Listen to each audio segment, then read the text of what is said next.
In Florida, a restaurant owner named Louis Younglove is facing charges of drug trafficking after getting caught running an illegal business out of their hot dog restaurant. Not in Florida. No. Hello everybody and welcome to Gene's Reviews from a regular dude, where I do trailer reactions, I react to YouTube videos, I review YouTube channels, occasionally I'll review a movie, but really, I just do whatever the hell I want. Hello everybody and welcome to Gene's Reviews from a regular dude.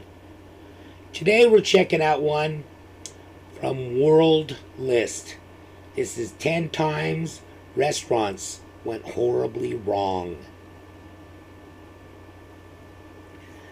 I'm thinking there's probably going to be some pretty disgusting stuff here. So let's check this out. Hey guys, it's Chris. From horrifying wild animals to accidental poisonings and even a free baby, here are 10 wild times that restaurants went wrong.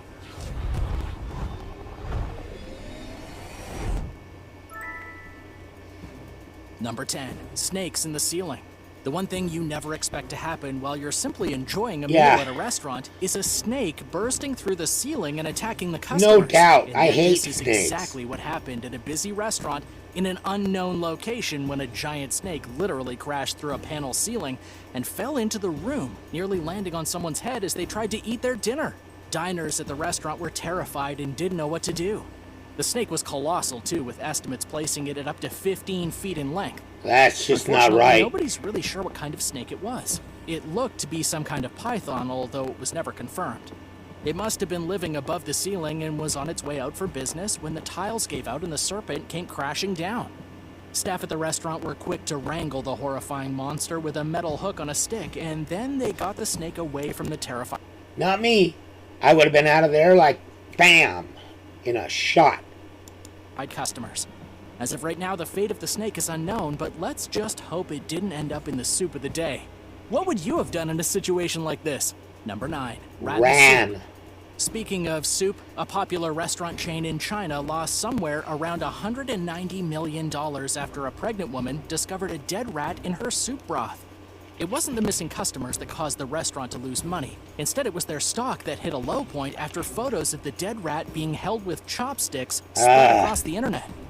The restaurant is called Shabu Shabu, and the outlet was located in Shandong province. According to the BBC, the location was temporarily shut down and the woman was offered only about $700 in compensation. It doesn't seem like nearly enough to me. Nope. The worst part of the incident by far is that the woman actually took a few slurps of her soup before discovering the rat. That's not good. And here's where things get really bonkers. In an interview with local news, the woman's husband claimed that she was worried about her baby's health. So one of the staff members actually suggested his wife abort the baby if she was so worried. No. And obviously that's insanely inappropriate. After all, the woman had only wanted some yummy soup. Number 8, heart attack, heart attack. Well, if you're worried, just kill the kid. Just abort the baby. How ridiculous is that? There's a popular restaurant located in the famous Fremont Street in Las Vegas called Heart Attack Grill. Yeah, we did this a while back. It's a great place to go for a heart attack. Their slogan is "Taste worth dying for," suggesting it's okay to die from a heart attack so long as the food is delicious. So would you eat at a place called Heart Attack Grill? Well, John Allman was the unofficial spokesman for the restaurant.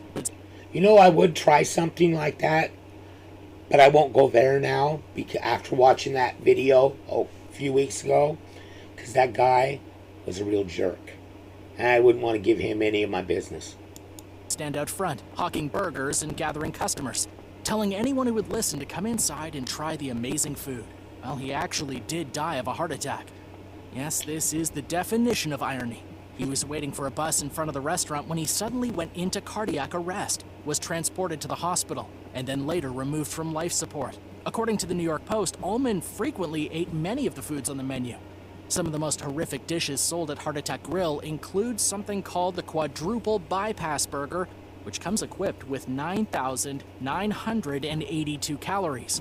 John Allman was not the first unofficial spokesman for the Heart Attack Grill to die, though. In 2011, a 575-pound man named Blair, the Gentle Giant River, died of flu-related pneumonia. Not long after River's death, A different man had a heart attack while inside the restaurant. Customers were actually laughing and taking pictures because they thought it was a publicity stunt. Then in April of 2012, a woman in her 40s collapsed, eating one of the double bypass burgers, smoking cigarettes, and having a margarita. Number 7, El Poco. The thing is, it's their choice to do it. I realize that, but I don't know. You can't really blame him, but if you watch that video, he is a jerk. Loco killer. El Poco Loco is a great place to get Mexican food. Or so you thought it was until you heard this story. It's also apparently a great place to be stabbed in a parking lot. Police were recently on the hunt for a slasher who ran off after stabbing someone multiple times in the parking lot of a Hollywood El Pollo Loco restaurant. Talk about bad dining experience, -5 stars. The victim and the attacker had gotten into a brawl in the parking lot. That was where the attacker pulled out a knife and stabbed the guy several times. The attacker ran off and the victim managed to stumble back into the restaurant where he then collapsed. At which point the authorities were called and he was quickly whisked away to the hospital in critical condition. At the time of the attack, there weren't many details available. The crime scene was blocked off and police were searching the area. So far as we know, the crazed attacker has yet to be found. His motive... Well, that has nothing to do with the restaurant. That's just a couple guys brawling out in the parking lot. The crime scene was blocked off and police were searching the area. So far as we know, the crazed attacker has yet to be found. His motives for trying to kill the victim are also currently unknown. Nobody's sure what these two guys were arguing about. Maybe it was over who got the last taco. Do you have any other ideas on what the El Pollo Loco fight was all about? Let me know in the comments section below. And if you're liking this video, then be sure to hit that thumbs up and the subscribe buttons if you haven't already. Number 6, free baby. In Jersey City, a teenager walked into the El Patron restaurant holding a newborn baby. According to the restaurant owner, Frankie Aguilar, she walked up to a pair of Good Samaritans, told them she'd discovered the infant outside, handed the baby over to a woman later identified as Elise Scott, and then ran away. She literally handed the baby to a stranger and walked out of the restaurant and vanished. Suffice it to say, Elise Scott ended up with a lot more than she bargained for when Probably her deciding kid. to stop off for lunch. She went in to get a snack and ended up with a random baby. But here's the deal, that baby almost certainly belonged to that teenage girl. Yeah. It had also been born probably just a couple minutes before being handed over. The baby still had its umbilical cord attached and was having difficulty breathing. The police were called and paramedics responded with medical gear and oxygen. The newborn baby was rescued and left the restaurant in good health. According to ABC 7 News, the child has since been put up for adoption. As for the young girl who dropped her off, she was only 14 years old, and she won't be facing any charges. The business owner actually said he's happy the teen mom chose his El Patron restaurant to seek help, while the Good Samaritan said she'd be happy to even become the baby's godmother. Number 5. Well, I wouldn't say that went horribly wrong. At least now the baby has a chance. Exploding KFC. In North Carolina, a KFC served up a bit more than fried chicken. At 12:30 a.m. on a Thursday morning, the entire restaurant exploded. Luckily, nobody was actually in the restaurant at the time it blew up. But it was extremely fortunate that the explosion happened at night and not during the evening dinner rush just a few hours earlier. Even more horrifying is that, according to the police, employees had smelled gas just before they closed the restaurant for the night. The manager shut off the gas nozzle, thinking it would solve the problem. The manager also called the gas company and was hoping to get the problem solved in the morning. After the last employee closed up shop, they went across the street to purchase a drink, and much to their shock, they witnessed the KFC go up in flames. Wow. They escaped with their life just in time before being turned into Kentucky Fried Human. As for the cause of the leak, police were not able to immediately confirm it. The local gas company was investigating, but no cause was ever announced. Sounds to me like that person must be living right because they got out just in time. Number 4. Hot dogs and drugs. In Florida, a restaurant owner named Louis Younglove is facing charges of drug trafficking after getting caught running an illegal business out of their hot dog restaurant. Not in Florida. No. According to Fox News, the owner of Chi-Town Italian Beef and Hot Dogs has been accused of dealing drugs along with selling hot dogs. Taken into custody, the owner was in possession of a huge amount of various illegal substances, including cocaine, marijuana, and Adderall. They also had $18,000 in cash on them. Then at the guy's house, police found $500,000 in cash and even more drugs. According to the Miami Herald, Authorities attempted to take young Love into custody and executed a search warrant while he was driving to work. He allegedly tried to flee and ended up smashing into an unmarked cop car and was apprehended. How did this restaurant owner get busted? It was detectives who discovered a bit more on the menu than just food. The place was known around town for selling narcotics right out of the restaurant.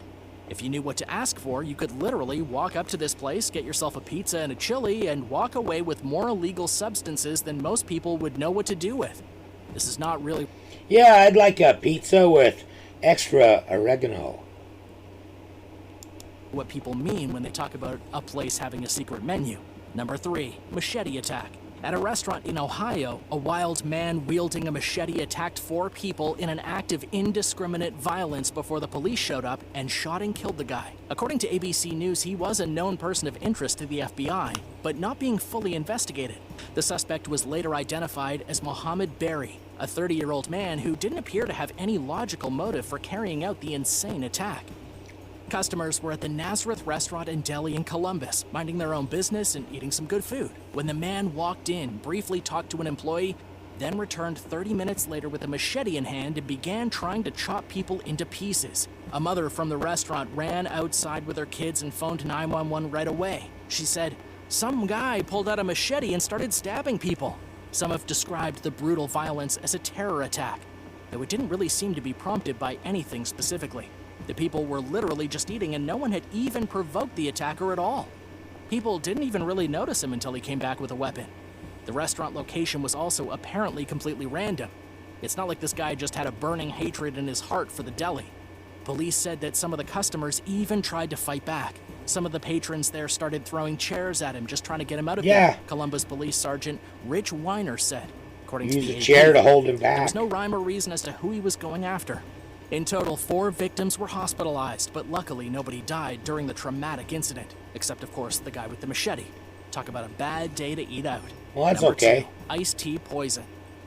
A woman in Utah was out for I heard about with her this. family at Dickie's Barbecue in South Jordan when she accidentally drank a cup of poison. This wasn't poison as in spoiled milk or something harmless, it was actual poison. And she got it from the self-serve machine. Here's what happened. Jan Harding, a 67-year-old woman, filled her cup with iced tea from the self-serve unit. She then immediately spat it out, though not before swallowing some of it. It turned out that an employee at the restaurant mistakenly poured lye into the iced tea machine instead of powdered iced tea mix. This insanely dangerous mix-up resulted in Jan Harding nearly dying. Wow. And if you're wondering what lye is, it's an odorless chemical that kinda looks like sugar, and it's used for deep cleaning things like fryers. Lye's also the most active ingredient in Drano and is usually used by serial killers when burying bodies. Use just a little bit of it to clean it. And it sounds like this woman put it in instead of the iced tea, so a ton of it, a lot of it. It's crazy. After drinking the poison, the horrible liquid went through the woman's esophagus and left ulcerated burns. She had to spend 2 weeks in hospital, but did not file charges against the restaurant, instead choosing to enter immediately into mediation, probably for a great big payout. Oh, okay. Number 1, pocket bomb. At a restaurant in Mumbai, a customer had a very bad time after his cell phone exploded in his pocket. The incident was even caught on video. The guy was sitting at a table, everything was completely normal, and he was eager to gobble up his food, and all of a sudden, smoke started pouring out of his pants. He jumped away from the table and tried to take the phone out of his pocket, while the other people in the restaurant left him for dead and made a mad break for it. Apparently, the phone exploded in his pocket because of a faulty battery, essentially catching his pants on fire and burning into his leg. The explosion from the phone left a pretty big hole in this guy's pants and burned straight through his skin. He had to be admitted to the local hospital, though he did make a full recovery. And while not the restaurant's fault by any means, it was still a pretty bad dining experience for the guy with the defective phone and the hole in his pants. Thanks for watching. Oh, I don't know. If I was in a place like that, that'd be kind of exciting. Sitting there eating and all of a sudden something like that happens. It wouldn't ruin my dining experience. I'd go back. Okay. Hey, you know what? If women are so perfect at multitasking, how come they can't have a headache and sex at the same time? Just asking. Thank you, everybody. Make sure you like, comment, subscribe, hashtag Mean Gene, all that fun stuff. And if you like this video, Tell all your friends, leave a comment down below. And if you didn't like it, then just shut up. And I will see you next time.